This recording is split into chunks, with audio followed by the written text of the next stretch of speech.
நண்பர்களுக்கு வணக்கம். நான் எட்டியப்ப சோழன். எட்டி டாக்ஸுக்கு உங்களை அன்புடன் வரவேற்கின்றேன். மறக்காம நம்ம சேனலை சப்ஸ்கிரைப் பண்ணிக்கிட்டு சப்போர்ட் பண்ணுங்க. இன்னைக்கு என்ன செய்தி பார்க்க போறோம்னு கேட்டீங்கன்னா, நாசமா போச்சு, கண்ணீர் விட்டு கதறும் ஈரான். அமெரிக்கா உதவி செய்தே ஆக வேண்டும், காலை பிடிச்சி கெஞ்சரும் அப்படின்ற நிலைக்கு இறங்கி வந்திருக்கிறது ஈரான். என்னடா இது, சண்டை நடக்கின்ற போது வீராப்பா இருந்துவன் இன்னைக்கு திடீர்னு வந்து அமெரிக்கா காலை பிடிச்சு கூட கெஞ்சிரும், காப்பாத்துங்க என்று கண்ணீர் விட்டு கதற வேண்டிய கட்டாயம் என்ன அப்படின்னு உங்களுக்கு எண்ணம் தோன்றும். அதை பற்றி தான் நம்ம முதல் செய்தியா பார்க்க போறோம். இரண்டாவது, ட்ரம்ப்பை பொறுத்த வரைக்கும் மொத்தம் அளப்பற தாங்கவே முடியல, அடாவடி பண்ணிட்டே இருக்கிறாரு. இந்தியா பாகிஸ்தானுக்கு எதிராக 12வது முறையாக அவதூறு பேச்சு பேசியிருக்கின்றார். இந்தியா செம கடுப்பா இருக்குது. பாகிஸ்தான் வந்து பாத்தீங்கன்னா ட்ரம்ப் பேசினதை ஆமோதித்து இருக்கிறது. அப்படி என்ன அவதூறு பேசினார் என்ற விஷயத்தையும் பார்க்க போறோம். அது மட்டும் இல்லாம 38 நாடுகள் கொண்ட நேட்டோ அமைப்பினுடைய ஆலோசனை கூட்டமானது திஹேக் நகர்ல நடக்கிறது. அங்க ட்ரம்ப் அவர்களை பொறுத்த வரைக்கும் பெரிய அலப்பற பண்ணியிருக்கின்றார். ஒட்டுமொத்த நாடுகளும் கொதித்திருக்கின்றன. நேட்டோ அமைப்பானது உடைகிறதா நம்ம ட்ரம்ப் அவருடைய செயலால என்ன விஷயம் பார்த்துலாமா? முதல்ல ஈரான் கெஞ்சல். அமெரிக்க அதிபர் ட்ரம்ப் அவர்களை பொறுத்த வரைக்கும் ஈரான் மீது தாக்குதல் தொடுத்து விட்டு ஒரு விஷயத்தை சொல்லிக்கிட்டே இருக்கிறாரு. என்னன்னா, நாங்க ஈரான் இருக்கக்கூடிய 3 அணுசக்தி மையங்களையும் அழித்து விட்டோம். இனி 10 ஆண்டு காலத்துக்கு ஈரானால எந்த விதத்திலும் அணுவை மேம்படுத்த முடியாது, அணு ஆயுதம் தயாரிக்க முடியாது, உறுதியாக அடித்து சொல்லுகின்றோம், நாங்க அழிச்சிட்டோம் அப்படின்னு B-2 விமானம் கொண்டு பங்கர் பஸ்ட் பாம போட்ட பிறகு ட்ரம்ப் அவர்கள் அறிவித்தார். ஈரானை பொறுத்த வரைக்கும் அப்படி ஒன்றும் அமெரிக்கா எங்களுடைய அணுசக்தி மையத்தை அழிக்கவே இல்லை, நாங்க 400 கிலோ தோரியம் வச்சிருந்தோம், அதை காப்பாத்திட்டுமா இல்லையா, அமெரிக்காவால எங்களை ஒன்றும் புடுங்க முடியல அப்படின்னு ஈரானானது சொல்லிக்கிட்டே இருந்தது. கடைசியில ஈரானுக்கும் இஸ்ரேலுக்கும் அமெரிக்கா இடையில போர் நிறுத்த ஒப்பந்தமானது முடிவாச்சு. இப்போ போர் நிறுத்தம் ஏற்பட்டிருக்கிறது. இப்போ ஈரான் வந்து பாத்தீங்கன்னா அமெரிக்கா வீசிய குண்டுல மொத்த அணுசக்தி மையங்களும் காலி, எங்களுக்கு இழப்பீடு வழங்க வேண்டும். நாங்க ஏற்கனவே வந்து சர்வதேச அணுசக்தி கழகமானது எங்களுடைய அணு மேம்பாட பார்வையிட்டுக் கொண்டுதான் இருக்கிறது. அமெரிக்காவா இருந்தாலும் சரி, இஸ்ரேலா இருந்தாலும் சரி, சர்வதேச அணுசக்தி கழகத்தை கிட்ட எங்க நாட்டுல என்ன நடக்குது, தோரியத்தை ஏன் மேம்படுத்துறோம் என்ற விஷயத்தை கேட்டுக்கிட்டு அதற்கு பிறகு எங்க மீது தாக்குதல் தொடுங்க அப்படின்னு சொன்னோம். ஐநா மேற்பார்வையில சர்வதேச அணுசக்தி கழகமானது எங்க நாட்டுல அணு ஆயுதம் தயாரிக்கிறோமா இல்ல அதை ஆக்கப்பூர்வமா பயன்படுத்துவதற்காக நாங்க அதை தயாரிக்கிறோமா என்ற விஷயம் எல்லாம் சர்வதேச அணுசக்தி கழகமானது அமெரிக்காவுக்கும் இஸ்ரேலுக்கும் சொல்லுகின்ற பொழுது கூட அதையெல்லாம் கேட்காம எங்களுடைய அணுசக்தி கழகத்தின் மீது தாக்குதல் தொடுத்து விட்டு இன்னைக்கு நாசம் பண்ணிட்டு ஆக்கப்பூர்வமான பணிகளுக்கு கூட இன்னைக்கு அணுவை மேம்படுத்த முடியல.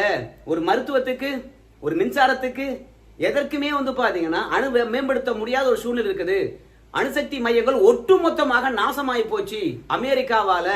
அதனால அமெரிக்கா பொறுத்த வரைக்கும் எங்களுக்கு இழப்பீடு தரணும். அப்படி இழப்பீடு தரவில்லை என்றால் மீண்டும் இஸ்ரேல் மீது நாங்க தாக்குதலை தொடுப்போம் அப்படின்னு ஈரான் வந்து கருத்து தெரிவித்திருக்கிறது. நாங்க ஒன்னும் போர் நிறுத்த ஒப்பந்தம் என்கின்ற பொழுது சீட்ல கையெழுத்து போட்டு தரலையே, வெறுமனே வாய் வார்த்தையாக மட்டும்தான் ஒத்துக்கொண்டு இருக்கின்றோம். எங்க நாட்டை நாசம் செய்து விட்டு அதுலயும் சர்வதேச அணுசக்தி கழகமானது ஈரான்ல அணுகுண்டுலாம் தயாரிக்கலப்பா, அதுலயும் இஸ்ரேல் தாக்குதல் தொடுத்த பிறகு மீண்டும் ஆய்வு செய்து விட்டு அவங்க அணுகுண்டு தயாரிக்கிற மாதிரி தெரியலப்பா, அதற்கான அறிகுறியே இல்லப்பா என்று அவங்க சர்டிபிகேட் கொடுத்த பிறகு கூட இஸ்ரேலும் அமெரிக்காவும் தாக்குதல் தொடுத்து விட்டு எங்க நாட்டை நாசமாக்கிட்டு அப்படியே போயிடுவாங்களா? அதனால போர் நிறுத்தம் என்கின்ற போது வாய் வழியாகத்தான் ஒத்துக்கொண்டிருக்கின்றோம், எழுதி கொடுக்கவில்லை. அதனால எங்களுக்கு இழப்பீடு தரணும், மொத்தமா நாசம் பண்ணிட்டீங்க அப்படின்னு மறைமுகமான மிரட்டல் காரணமாக காலில் கூட வீரண்டா சாமி எங்களை காப்பாத்து. பல நகர்கள் வந்து பாத்தீங்கன்னா இஸ்ரேல் தாக்குதல்ல நாசமாகி போச்சு, அதை கட்டமைக்கணும். இரண்டாவது, அணு மையங்களை கட்டமைக்கணும். ஏதனா ஒரு பொறுப்பை அமெரிக்கா ஏற்றுக்கொள்ளணும்.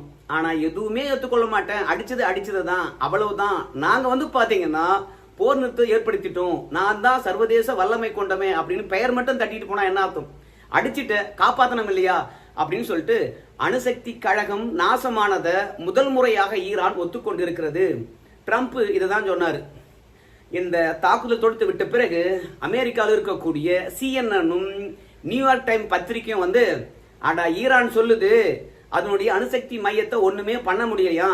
ஆனா அமெரிக்கா பொறுத்த வரைக்கும் வீம்புக்கு 11,000 கிலோமீட்டர் போய் நாங்க ஈரானுடைய அணுசக்தி கழகத்தை அழிச்சிட்டு வந்துட்டோம் சொல்லிட்டு பெருமையா பேசிக்கிறாங்க. ஆனா ஈரான் தொட்டு கூட பார்க்க முடியல, நல்லா தான் இருக்குது. சரி, அணுசக்தி மையத்தின் மீது நீங்க தாக்குதல் தொடுத்தீங்கன்னா அங்கிருந்த 400 கிலோ தோரியம் எங்க? தாக்குதல்ல அவை சேதமடைந்திருக்கணுமே, கதிர்வீச்சு வந்திருக்கணுமே. அதனால எங்க அணுசக்தி மையத்தை தொட முடியல அமெரிக்காவால அப்படின்னு ஈரான் சொல்லுது. சும்மானா உலக பெரியண்ணன் தனத்துல ட்ரம்ப் அவர்களை பொறுத்த வரைக்கும் தாக்குதல் தொடுத்துட்டோம், நாசமாயிடுச்சு சொல்லிட்டு பொய் சொல்றாருன்னு சொல்லிட்டு ஈரானுக்கு சாதகமாக CNN தொலைக்காட்சியும் த நியூயார்க் டைம் பத்திரிக்கும் பொய் சொல்லிக்கிட்டே இருந்தாங்க. ஆனா இன்னைக்கு பாருங்க, நாங்க அடிச்ச அடி ஈரான் இப்படி கதறது பாத்தீங்களா, மொத்தமே நாசமாகி போச்சு, நாடே நாசமாகிச்சு, உதவி பண்ணுங்க என்று கெஞ்சுதா இல்லையா? இன்னைக்கு உண்மை வந்திருக்கா இல்லையா? அதனால அமெரிக்காவிலே பாத்தீங்கன்னா ஈரான் போன்ற நாடுகளுக்கு உளவாளி இருக்காங்க போல இருக்குது. முதல்ல அவங்கள ஒழிக்கணும் அப்படின்னு ட்ரம்ப் அவர்கள் இப்ப சொல்லிட்டு இருக்கிறாரு. ஈரான்ல ஏகப்பட்ட ஆயில் இருக்குது. அதனால ட்ரம்ப்பை பொறுத்த வரைக்கும் ஈரான் நீ யாருக்கு வேண்டுமானாலும் ஆயில வித்துக்கோ, ஆனா எங்க கிட்ட நிதி கேட்காத அப்படின்னு மறைமுக சொல்ற மாதிரி ஈரான் மீது ஆயில் விற்பதுக்கு போடப்பட்டிருக்கக்கூடிய தடையை அமெரிக்கா நீக்கி இருக்குது. நீங்க யாருக்கிட்ட வேண்டுமானாலும் என்ன வித்துக்கலாம், உங்களுக்கான பொருளை வாங்கிக்கலாம் அப்படின்னு அமெரிக்கா சொல்லி இருக்கிறது. அதனால இத்தனை நாளும் ஈரான் கிட்ட சீனா ஆயில் வாங்குவதற்கு தடை இருந்தது. இன்னைக்கு ஆயில வாங்கிக்கலாம், அதன் மூலமாக ஈரானானது தன்னை கட்டமைச்சுக்கலாம் அப்படின்னு அமெரிக்கா நினைக்குது. என்கிட்ட கேட்காதா சாமி, நான் அடிச்சிட்டேன் அப்படின்னு அமெரிக்கா இன்னொருத்தரை கை காட்டி இருக்கிறதோ என்ற ஒரு எண்ணம் இருக்கிறது. இதற்கிடையில அடாவடி ட்ரம்ப் மீண்டும் என்ன சொல்லியிருக்காரு, 12வது முறையாக பாகிஸ்தானும் இந்தியாவும் சண்டை போட்டுக்கிட்டாங்க. ட்ரம்ப்பை பொறுத்த வரைக்கும் பெரிய ஆளுமையாக காட்டிக்கணும்னு நினைக்கிறாரு, நோபல் பிரைஸ் எப்படியாவது வாங்கணும்னு நினைக்கிறாரு. அதனால திகைக்கில் நடக்கக்கூடிய நேட்டோ அமைப்பு நாடுகள் மத்தியில் பேசுகின்ற போது இந்தியா பாகிஸ்தான் போற நான் தான் நிறுத்தினேன், மோடி ரொம்ப நல்லவர் வல்லவர், அவர்கிட்ட நான் தெளிவா சொன்னேன், பாகிஸ்தானும் இந்தியாவும் அமெரிக்காவுடன் வர்த்தகம் செய்யணும்னா சண்டையை நிறுத்துங்க, இல்ல வர்த்தகம் தேவையில்லைன்னா நீங்க 2 பேரும் சண்டை போட்டுங்க அப்படின்னு அழுத்தம் திருத்தமா சொன்னேன். நல்லா சிந்திக்க கூடியவங்க இந்தியாவும் பாகிஸ்தானும் நமக்கு பொருளாதாரம் தான் முக்கியம் என்ற அடிப்படையில் சண்டையை நிறுத்திட்டாங்க. சோ யாருக்கு எந்த ஆயுதத்தை பயன்படுத்தினா போர் நிறுத்தம் ஏற்படும் என்ற விஷயமானது எனக்கு தெரியும். இந்தியாவுக்கும் பாகிஸ்தானுக்கும் ஆயுதங்கள் தேவையில்லை, வர்த்தகம் மட்டும்தான், அதை சொல்லி போர் நிறுத்தினேன். அதே மாதிரி இஸ்ரேலுக்கும் ஈரானுக்கும் ஆயுதத்தை எடுத்தாதான் போர் நிறுத்த முடியும்னு சொல்லிட்டு நினைச்சேன், அதை எடுத்தேன், நான் நிறுத்திட்டேன் அப்படின்னு சொல்லிட்டு இப்போ ரஷ்யா கூட பாத்தீங்கன்னா உக்ரைனுடன் போர் நிறுத்தத்துக்கு ஒத்துக்கிட்டு இருக்கிறாங்க, அது விரைவில் அதையும் நான் நிறுத்துவேன் அப்படின்னு ட்ரம்ப்பை பொறுத்த வரைக்கும் இன்னொரு நாட்டினுடைய இறையாண்மையில தலையிடுகின்றார். இவரு வல்லமை மிக்கவராக இருக்கலாம், நோபல் பிரைஸுக்காக ஆசைப்படலாம். ட்ரம்ப்பை பொறுத்த வரைக்கும் பெரும் பணக்காரர், பிசினஸ் மேனு, அதுவும் உலகத்தினுடைய பெரிய இருக்கக்கூடிய அமெரிக்காவுடைய அதிபர். அவர்கிட்ட அதிகாரம் இருக்குது, பணமும் இருக்குது. நோபல் கமிட்டி கிட்ட போயிட்டு டேய் எனக்கு நோபல் பிரைஸ் கொடுக்க போறீங்களா இல்லையாடா, உங்களுக்கான ஃபண்டை நிறுத்தி விடுண்டா அப்படின்னு சொன்னா அங்க இருக்கக்கூடிய நோபல் கமிட்டிக்காரங்க யாரு பரிந்துரைக்கிறாங்களோ அந்த பரிந்துரையை ஏற்று உடனடியாக நோபல் பிரைஸ் கொடுக்க போறாங்க. அதுக்காக இந்தியா பாத்தீங்கன்னா வர்த்தகத்தை நிறுத்திடும் சொன்ன பிறகு எங்க காலடியில் விழுந்து போச்சு என்று சொல்ற அளவுக்கு மீண்டும் மீண்டும் இந்தியா இறையாண்மையில தலையை நோடிச்சுக்கிட்டே இருக்கிறாரு ட்ரம்ப். பாகிஸ்தானை பொறுத்த வரைக்கும் ஆமாங்க அமெரிக்கா தானங்க போரை நிறுத்திச்சு, அவங்க சொல்ல வச்சுதாங்க இந்தியா போர் நிறுத்திச்சு.